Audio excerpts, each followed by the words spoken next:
मित्रांनो, महाराष्ट्रामधल्या 600 जिल्हा परिषद शाळा बंद झाल्या आहेत आणि समायोजनाच्या नावाखाली अनेक शाळा बंद करण्याचा घाट महाराष्ट्र सरकारनं घातलेला आहे.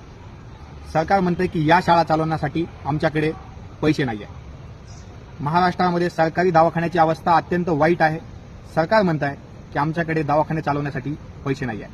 मात्र पुढच्या वर्षी नाशिकमध्ये जो सिंहस्थ कुंभमेळा होणार आहे यासाठी 25,000 करोड रुपये खर्च करण्याचा आराखडा महाराष्ट्र सरकारनं केंद्र सरकारसोबत मिळून आखलेला आहे.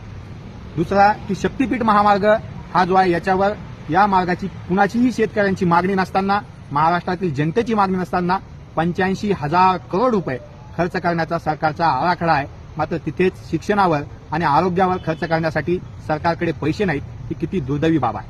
दुसरं, नाशिकमध्ये आता सध्या झाडं तोडण्याच्या संदर्भामध्ये जे आहेत सरकारनं जो पवित्रा घेतलाय त्याचा विरोध नाशिकचे लोक आणि महाराष्ट्रातील जनता करत आहे. तपोवनातील 1800 झाडं तोडण्याचा सरकारचा जो कट आहे तो हाणून पाडला पाहिजे. हे अत्यंत चुकीचं काम जे आहे सरकार करत आहे. दुसरं, शक्तीपीठ महामार्ग बनवताना देखील हजारो झाडं तोडली जाणार आहेत. त्या महामार्गाची खरं म्हणजे गरज नाही.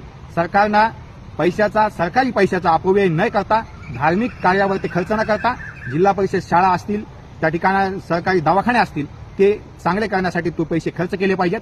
तेव्हाच कुठे महाराष्ट्राचा विकास होईल. नाही तर धार्मिक कार्यावर आणि वृक्षतोड करून त्या ठिकाणी महाराष्ट्राचा विकास होणार नाही. आपण महाराष्ट्राला प्रगतीच्या दिशेने नाही तर अधोगतीच्या दिशेने घेऊन जात आहात.